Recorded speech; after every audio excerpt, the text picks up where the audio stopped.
Good evening, everyone, and welcome to the Grebner Show. This is Scott Kerker, along with Metamore head coach Jared Grebner. Coach, hard to believe it's football season already, but you already got one game under your belt. You're 1-0. You went up to Streeter last week and played a pretty game Streeter team. Sterling. Yes, Sterling team. But I think it was more about what you guys did rather than what they did. And you come into the season and you've got some really good skill players. You were a little bit unsure about your offensive line. I think Friday night, as the game wore on, I thought your offensive line started to play pretty well. Yeah. Sometimes it's just a matter of them getting their feet wet, for the first time in live action. We had 4 out of the 5 of them were fresh faces up there. Not saying that they haven't had any game experience at the high school level, but as varsity starters, sometimes it can be a little bit different under those Friday night lights. So sometimes there's an adjustment period. It takes a little bit to gel. But overall, for the first game, I think they started to come together and developed and got more comfortable as the game went on. I thought, early on, I thought your offensive coordinator, Nick Nowinski, he was setting in plays that were probably, you didn't do anything really fancy to get those kids a little bit of confidence as they were on. The first 4 plays were all pass plays. And sometimes, just getting those kids confidence is, key. Rely on the guys that have had some of that game experience before. But Coach Malinke does a great job. Coach Otto has done a tremendous job bringing those young guys along, coaching them up front. And so just getting them to be, like we talked about, just being more comfortable is key, because the more comfortable you are, the more confidence they'll have, and the faster they're going to play. That first drive, you drove all the way down. I believe you got it inside the 5. Correct. And the drive stalled, but I thought there was a couple things in that drive. It'd been nice to score. Right. And you want to score, you get the ball inside the 5. I think he had it first and goal from the 7 or 8 originally. But things kind of broke down. You kind of learned about what you had up front, because I think that drive was more about what we didn't do rather than what they did to us. Yep. But one thing, we get inch closer, and then we have the delay of game penalty. Yeah. That's just being aware of where we are in the play clock and where the play clock is, and just kind of lost track of time in that first game. But again, that's learning experience. But still, that's one thing that those guys do. There's no gimmies down there by the goal line. We even talked about that in the days leading up to the game. They had a game against Sterling, Sterling had a game against Geneseo, I believe it was, where that winning the game, they had a huge goal line stand for them. And so that's something that they take a lot of pride in, and they're not going to let you in the end zone. And on that case, and actually one later on in the second half, they didn't let us in the end zone. Those were probably our 2 longest drives of the entire game, where we got to eat some clock, and they were good drives. The outcomes of them just weren't very good, because we weren't able to put any points on the board. I thought, though, that your team didn't get down on themselves, and that was the thing that I thought. I guess you could say the silver lining of those 2 drives. You came right back, you held them on defense, and you came right back, got the ball back, and then drove right down and scored. And you went for 2, got the 2. The ref said, no, that's not good enough. And they didn't give you the 2 points because you weren't fancy enough. But that was a little bit of an odd situation there, too. We were lucky enough to go down and get, having punched it in from a couple yards out, went for 2, and he actually thought our lead blocker had the ball. Yeah. And so there's just a little miscommunication there, and so Evan was actually on the ground. He said Evan's knee was down, but didn't realize the quarterback was standing in the end zone with it. And so after all is said and done, we didn't get the 2 points. Well, we weren't happy with it, but nobody panicked or anything like that. And just keep playing our game and get things kind of even out. Sterling goes down the field and they go to take the lead on the extra point, and they had a mishandled snap, and so it remained 6-6. So I guess both of us, struggled to find our very first extra points of the game. Right. And I thought, you guys did some really nice things. You came back, you had a little receiver screen to your son Avery, got a nice kick-out block. I can't remember who actually got the kick-out block, but he was able to turn that into about an 80-yard touchdown. Yeah, that's one thing that we've been emphasizing at some of those screens lately. And so, like Coach Alinsky and Coach Otto were saying, that it's nice to see all that practice pay off, because those are two things, that we've really been harping on and paying a lot of close attention to detail on, and just picking up the correct guys in space, who's turning up, who's kicking out. And so that was very important, just to see that come to fruition. And, we have some guys that can make some explosive plays, like you said earlier, to get us back in the lead and then be able to convert on that 2-point conversion right afterwards, with Tuco going up, 14-6, 14-6, and putting us up 8 at that juncture. And we'll talk about your quarterback later on when we talk about the player of the game. But I thought, that when you needed your letterman, your son Avery, your quarterback Stephen Petrie, Mark Fredericks, who's got a lot of varsity experience, especially his sophomore. Last year was out with an injury for most of the year. But some of those guys stepped up, and when you needed somebody to make a stand and on defense, and Cam Nichols and those guys did that on defensively. But when you needed somebody to make a play, your seniors came through for you. And one guy that wasn't mentioned, Ethan Tote. Yes. We had a couple. I think it was one of our long series. It was towards the end of the third quarter, and then it transitioned into the fourth. But he had 2 big conversions for us where we were able to hit him on a little comeback for a first down, and then we did it again on the opposite side of the field. And so, those are big possessions or big receptions that keep drives alive, and for him to be able to do that and get that for us, those are big moments in the game. Yeah, for sure. And when your offense, the thing that I like about it is once you kind of got going there, you kind of got on a little bit of a roll, and once you guys got going, and you guys, it was 3rd and 17, it was 2nd and 20. It never felt like, okay, man, we're really it's gonna be hard to pick up the first down. Your guys started to kind of get confidence and started to kind of roll where, maybe you didn't always make the play, but it sure did feel like you could have made the play. Yeah, there's sometimes, we have confidence in ourselves regarding like long down and distance situations, with the type of, with some of the athletes that we have on the field, like you mentioned, that we feel confident in those situations, and we'll continue to feel confident going forward.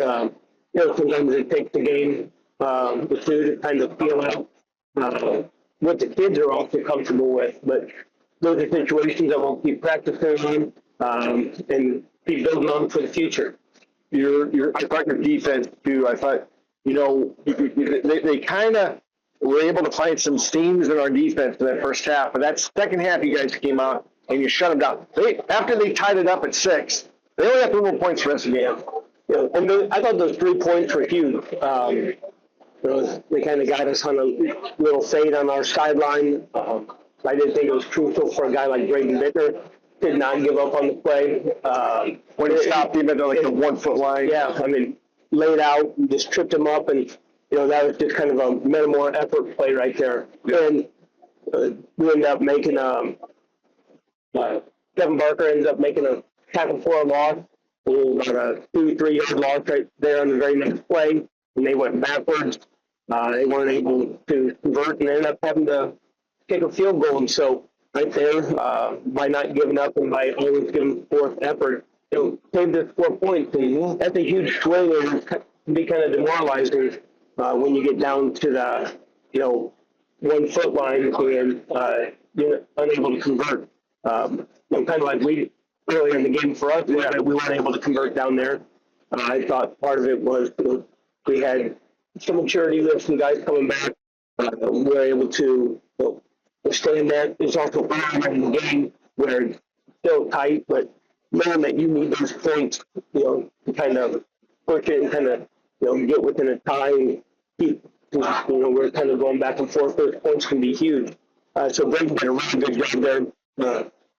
I thought early on, and then especially in the third quarter, we had a little trouble getting off the field defensively. I thought we were good on first down and second down, but getting off on what we call our money down. So they had some third and longs where they got some hookups or their quarterback scrambled, caught us in the middle of the field, where we just weren't quite getting the pressure we needed, or weren't quite making the breaks in the backfield we needed.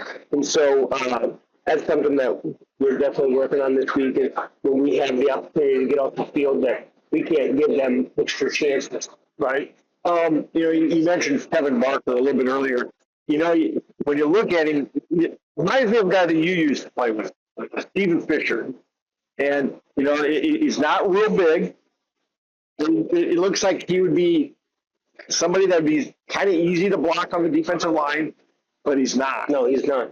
He's kind of Mr. Consistency for us. You never have to tell him, like, good job, because he's always doing a good job every single time. Like, very rarely is Kevin out of position. You never have to tell him or really critique him a whole lot, because he's just consistently doing what's expected of him, and never tries to do too much. And he's, like I said, always taking care of his business, which leads to some success. I thought he did a very good job splitting double teams, especially, like you mentioned, especially versus double teams. He's a little undersized when you get two guys on him, and he just has a good leverage and has a knack for splitting some of those teams. And so we're really pleased with how he played defensively. He's kind of our one returner on the defensive front. We lost a lot of guys up there, and so he technically wasn't a starter last year, but did see a lot of valuable time. And so he's kind of the leader up front for those guys, because he's the one with the game experience, and it shows. Right. And I thought you watch him, and nobody gets into those gaps there on his side. He always either creates a pile or makes the tackle. Mm-hmm. And that's pretty much all you can ask for from your defensive lineman. And sometimes he'll demand the double teams, and he'll keep the linebackers clean. So if he's got a double team tackle. So yeah. So he just plays his role on the defense, and is always ready to go every Friday night. The other thing I thought was pretty important too is the second half, the adjustments your defensive coaches Jeff Herring and Ryan Otto made, and I'm sure you had a few. You had probably a little bit to do with that also. But, I thought the first half they kind of gouged us a little bit, but in the second half, they really did. You said you had trouble getting off the field, but they never were. I didn't think there was ever a threat. No. They got us early on some jet motion and just running jet a little bit.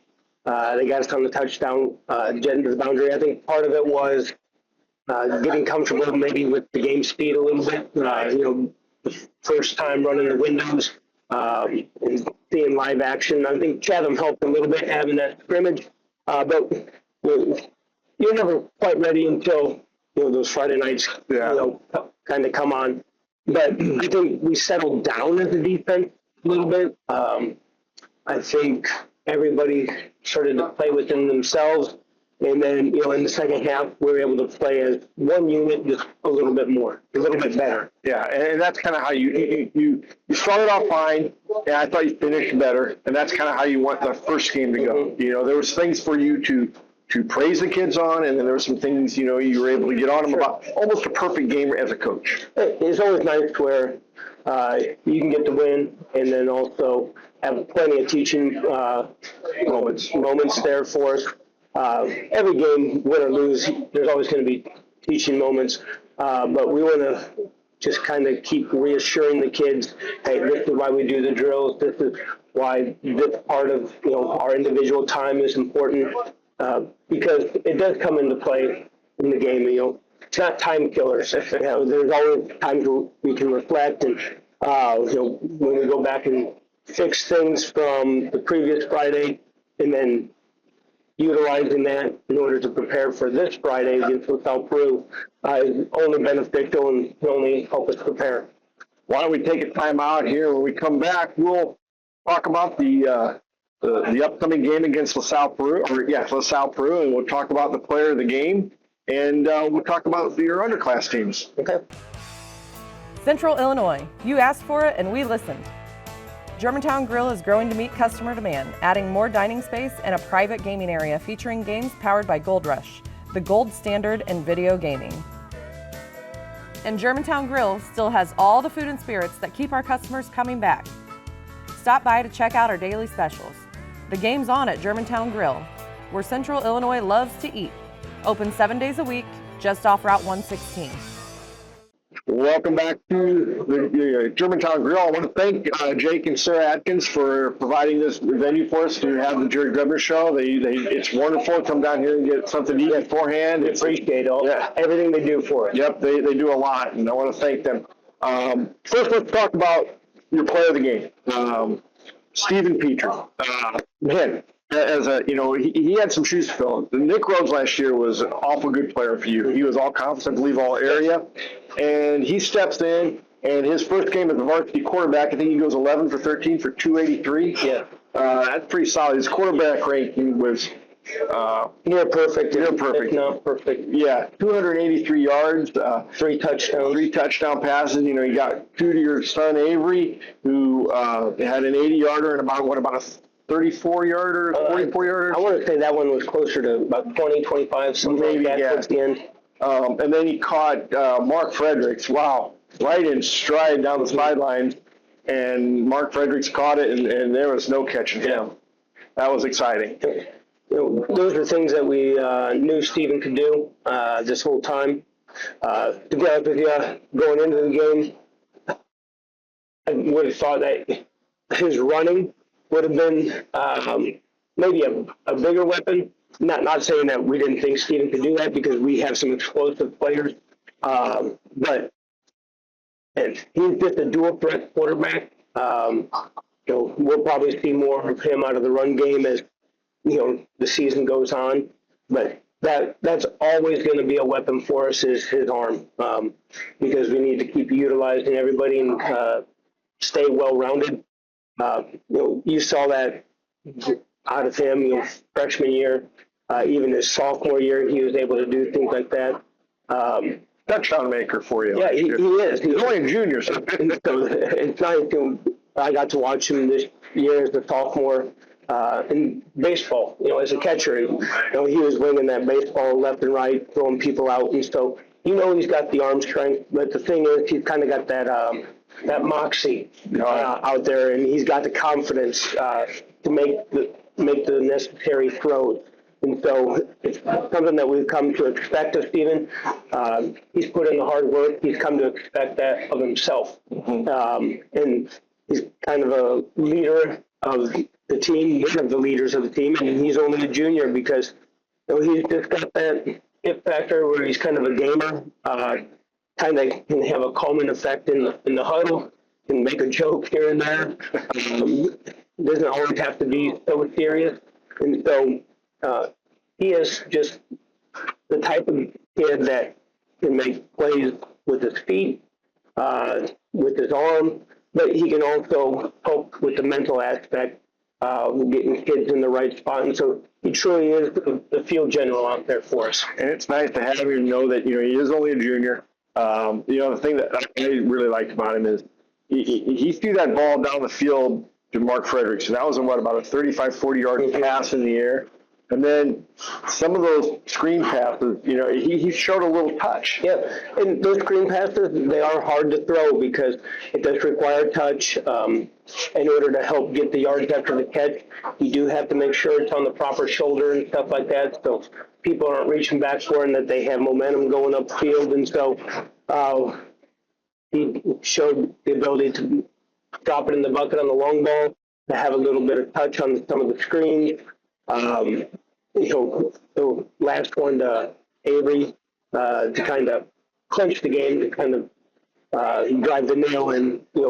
He had a nice touch there and put it right on the money. But so he knows when he can zip it. Even the timing routes to Eden Coche that we talked earlier, he put that on the outside shoulder to make those big third down conversions, and there's just no moment that's really too big for Steven. And it helps the fact that, last year as a sophomore, he didn't play quarterback, but he played safety. Mm-hmm. And so he has, he's had some game time under the bright lights, so that helps a lot. This week you've got LaSalle Peru coming up. They're 1-0. They had a win last week, I believe, United Township. Correct. Moline. I believe they won by, 2 points? Mm-hmm. And so they come in at 1-0, and you're 1-0. They have a freshman quarterback, 6'3", 195. Mm-hmm. So they've got some athletes. Yeah, they always have athletes. Their freshman quarterback, he doesn't look like a freshman quarterback. I'll tell you that much. And they don't make him as just a guy that's just going to be a game manager for him. He's a playmaker for him. He can make plays with his feet. He can make plays with his arm. And so they put a lot on his shoulders. You got Coach Medina's son. He's been a 3-year starter for him. He's a real physical presence on the offensive side of the ball and the defensive side of the ball. As an underclassman, he was, as a sophomore on the varsity level, he's a tight end type of guy. Last year, they put him at guard. This year, he's back at tight end and outside linebacker, but he's a physical kid, kind of the leader of their defense. And so they're always physical.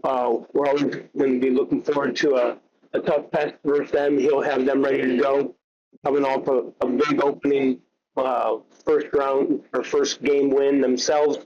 And so we're looking forward to our home opener. It'll be senior night for these guys that have put in 4 years of hard work to the program. And so it's just going to be a good night. The weather's supposed to be nice. We'll see if that was true. Yeah, but I'll take it. It's kind of football weather, a little bit early, week 2. And so, we're looking forward to getting out there in front of our home fans. Yeah, and you've had some success against LaSalle Peru, but you've never blown them out. I think the most you beat them by was 8 points. Last year.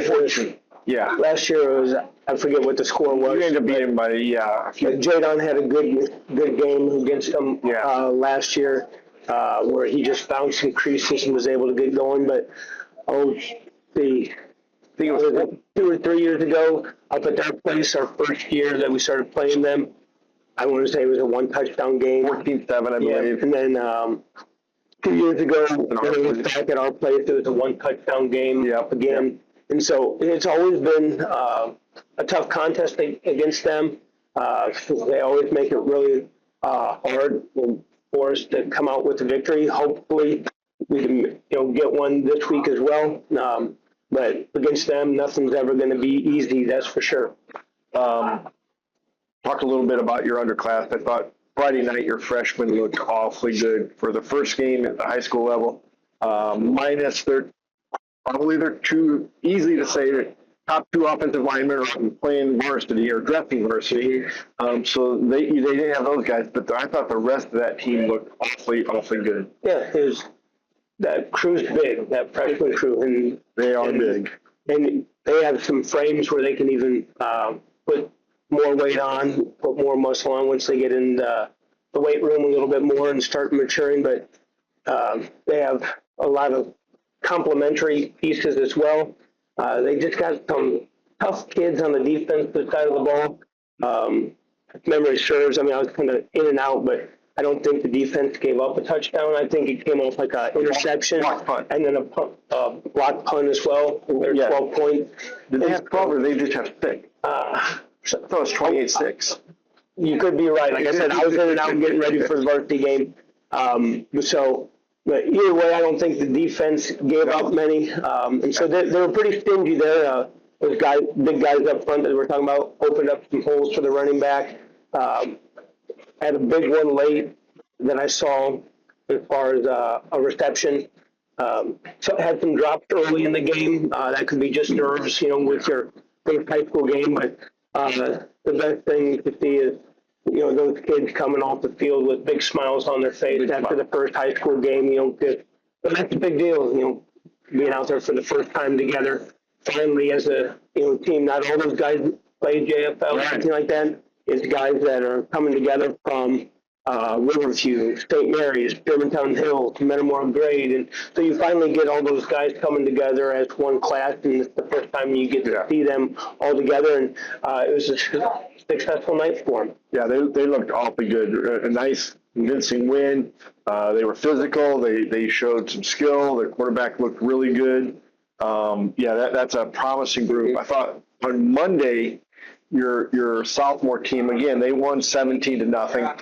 And they look pretty solid too, especially defensively. They look really good. So we had another nice stand down there.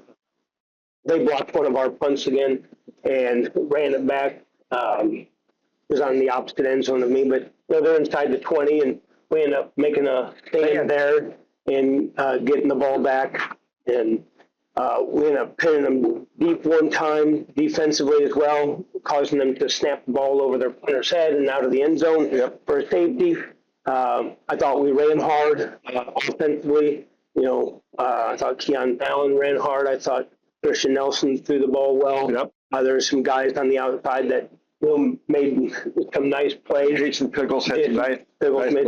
I thought Jason Wagner added some nice catches there, and so it was a total team effort. But to see those guys grow and see them kind of come together, because that's kind of the next class. There's some juniors mixed in with some of those sophomores during that JV game, and so that's kind of the next group that's coming up. And to see those guys start to gel and come together, it's nice to see. I thought your number 23, the linebacker for your sophomore, Grady Neal. I thought he had a tremendous game. I thought, he kind of proved he's one of the best tacklers in the entire program. The way he tackled that yesterday morning, I guess it was. He had some nice sacks out in the open space where it is hard to tackle in the open field. It's one of the hardest things to do. But he closed it around, and I think part of it with him is just being a multi-sport athlete. Yeah. I think that's part of his grappling. With the wrestling, there's a kid that was the state wrestler and stuff like that. As a freshman, As a freshman, I think that helps him. He just has that instinct of how to attack, how to roll tackle, and stuff like that. It's things that we continue to teach and harp on. But from him doing that from a little kid on in wrestling, going for those takedowns, I think it's translated for him. And, we just have to keep improving as an entire program. And, he was kind of a model for that on Monday morning. Yeah, it was a nice win for them. Like I said, 17-0.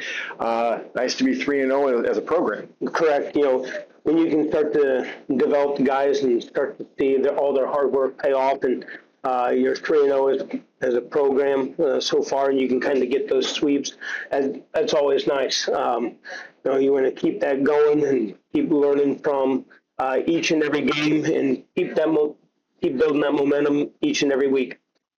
Coach, like I said, you're 3-0. You play Southbrew this coming week, and I believe your freshmen play Eureka on Thursday. They'll play Eureka on Thursday. There'll be a sophomore game as the prelim on Friday, and then, of course, the varsity on Friday. That freshman game will be at home on Thursday night under the lights. So it's nice to get that game versus Eureka. We have tons of respect for Coach Bachman and the program that he's built over there at Eureka.